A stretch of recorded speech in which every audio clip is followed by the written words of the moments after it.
আপোনালোকে ফেচবুকৰ নিজৰ টাইমলাইনত যেতিয়া এটা পোষ্ট শ্বেয়াৰ কৰে বা নিজে আপলোড কৰে, হঠাতে কিছুমান ডিলেট কৰিবলগীয়া হয় আৰু সেই ডিলেট কৰা পোষ্টবিলাক কোন জেগাত থাকে, ভুলতে যদি ডিলেট কৰি পায় তেনেহ'লে ৰিকভাৰ ক'ৰ পৰা কৰিব মই আপোনালোকক দেখুৱাম। আপোনালোকে চাই যাব আৰু স্ক্ৰীন শ্বেয়াৰ মাজতে লৈ গৈছোঁ।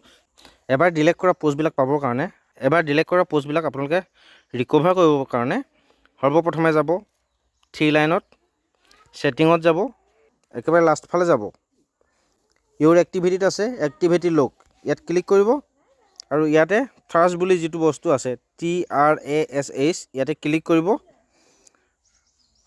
A to Z যিমান ভিডিঅ' আপুনি ডিলেট কৰিছিলে ইয়াতে থাকিব। টোটেলি 1 মাহৰ ভিতৰত সম্পূৰ্ণ পোষ্টবিলাক ডিলেট হৈ যায়। এবাৰ ডিলেট কৰাৰ পিছত এমাহৰ ভিতৰত ৰিকভাৰ কৰিব পাৰিব এইসমূহ চাওক।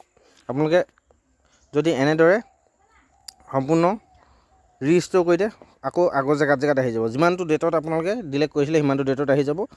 এৰাইভ কৰি দিয়া মাত্ৰকে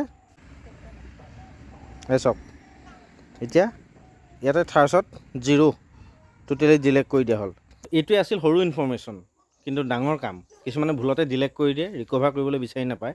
আপোনালোকে ভিডিঅ'টো ধুনীয়াকৈ চাব আৰু যদি ভুলতে ডিলেট কৰি পায় ৰিকভাৰ কৰি ল'ব।